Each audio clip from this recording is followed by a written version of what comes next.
Hello parents, मेरा नाम doctor Pallav है और मैं एक पीडियाट्रिक सर्जन हूँ। आज मैं आप लोगों के सामने एक बच्चों का बहुत कॉमन प्रॉब्लम डिस्कस करना चाहता हूँ जिसको हम लोग फाइमोसिस कहते हैं। तो सबसे पहले फाइमोसिस क्या है। यूजली हमारे पास पेरेंट्स आते हैं ये कंप्लेन लेकर कि वो अपने बच्चे का लिंग अथवा पेनिस के आगे का हिस्सा जो स्किन से कवर्ड है वो स्किन को वो पीछे नहीं कर पाते हैं। इस कंडीशन को हम लोग यूजली फाइमोसिस बोलते हैं। तो फाइमोसिस को जानने के लिए थोड़ा हमें लिंग की बनावट को जानना जरूरी है। यूजली जो लिंग का आगे का हिस्सा है उसको हम लोग ग्लैंस कहते हैं और वो ग्लैंस जो है एक स्किन से कवर होता है जिसको हम लोग फोर स्किन कहते हैं। यूजली जब बच्चे छोटे होते हैं तो ये फोर स्किन का अंदरूनी हिस्सा जो ग्लैंस के साथ है वो ग्लैंस से चिपका होता है और ये पूरी तरह नहीं बना हुआ होता है।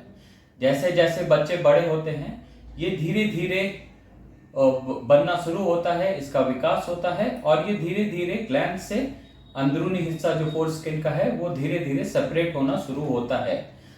ये यूजली 5 से 7 साल की उम्र तक कंप्लीटली सेपरेट होता है। इसको हम लोग फिजियोलॉजिकल फाइमोसिस बोलते हैं। कैसे जाने कि आपके बच्चे को फिजियोलॉजिकल फाइमोसिस है या पैथोलॉजिकल फाइमोसिस है। यूजली फिजियोलॉजिकल फाइमोसिस में बच्चे को कोई परेशानी नहीं होती है पेशाब करने में, उसका स्किन हेल्दी होता है और जब आप स्किन को रिट्रैक्ट करते हैं नीचे तो वो फूल की तरह खुलता है। लेकिन पैथोलॉजिकल फाइमोसिस में बच्चे को परेशानी होती है, पेशाब करने समय दर्द होता है, पेशाब करने समय आगे का स्किन की फूल जाता है, थोड़ा इन्फेक्शन रहता है, रेडनेस रहता है उस स्किन का, पेशाब के रास्ते में थोड़ा पस डिस्चार्ज आ सकता है या फिर जो स्किन होता है वो काफी टाइट होता है और उसके ऊपर स्कार होता है जिसमें वो थोड़ा सा भी टच करने से बच्चे को दर्द होता है।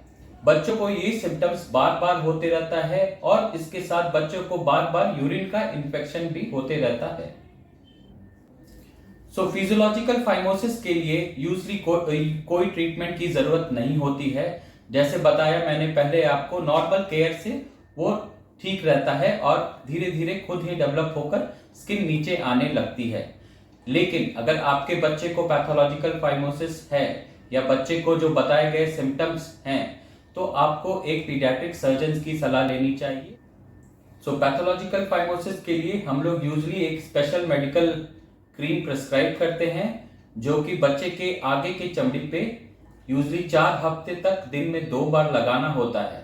इसके लगाने की विधि मेनली ये होती है कि आप जेंटली वो फोर स्किन को रिट्रैक्ट कीजिए और जहां पर फोर स्किन ग्लैंड से सटा हुआ है वहां पर आपको जेंटली मसाज करना है और उसके बाद फिर फोर स्किन को अपने ओरिजिनल पोजीशन पे लाकर रखना है। ये दिन में 2 बार करना है और 4 हफ्ते तक का ट्रायल देते हैं।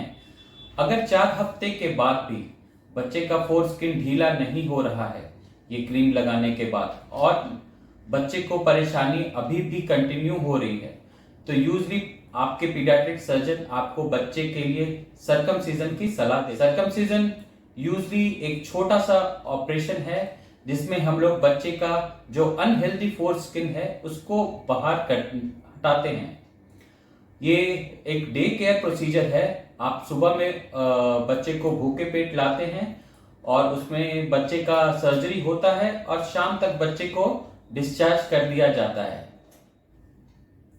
सो सर्कमसिजन के क्या क्या फायदे हैं। सर्कमसिजन किए हुए पुरुष होते हैं, मेल्स होते हैं, उनमें पिनाइल कैंसर होने की संभावना बहुत कम होती है और दूसरा बार बार यूरिन का इन्फेक्शन होने की संभावना भी बहुत कम होती है और जो भी डिजीज हैं जो सेक्सुअली ट्रांसमिटेड होते हैं उनके होने की भी संभावना कम होती है। सर्कमसिजन होने के बाद बच्चे का आप ध्यान कैसे रखना है आपको। यूजली सर्कमसिजन का जो पेन होता है वो 1 से 2 दिन रहता है। बच्चे का जो ग्लैंड्स था, जो पेनिस का हेड है, वो एक काफी सेंसिटिव एरिया है और वो एक स्किन से कवर्ड था। अभी सर्कमसिजन के बाद वो स्किन का कवरिंग नहीं है तो क्या होता है कि जो ग्लैंड्स सेंसिटिव एरिया है वो एनवायरनमेंट से एक्सपोज होता है और कुछ भी अगर उसमें टच हो रहा है, कुछ भी बच्चे के क्लॉथ वगैरह टच हो रहे हैं तो बच्चे को बहुत अनकंफर्टेबल फील होता है। ये यूजली 7 से 10 दिन सर्जरी के बाद तक ऐसा रहता है। तो हम लोग सर्कमसिजन के बाद बच्चे पेरेंट्स को एडवाइस करते हैं कि बच्चों को लूज कपड़े पहनाएं, पैंट्स, अंडरवेयर या फिर ट्राउजर्स वगैरह नहीं पहनाएं, लुंगी या धोती का इस्तेमाल करें। एंड सर्जरी के बाद बच्चे को थोड़े गुनगुने पानी में दिन में 2 बार बिठाना होता है। ये यूजली बच्चे को जो सर्जरी के बाद थोड़ा दर्द हो रहा है उससे राहत देता है। सर्जरी के बाद जो सर्जिकल एरिया पर जो सूजन है उसको कम करता है, और बच्चे को सर्जिकल साइट पर जो भी गंदगी है उसको साफ करने में हेल्प करता है।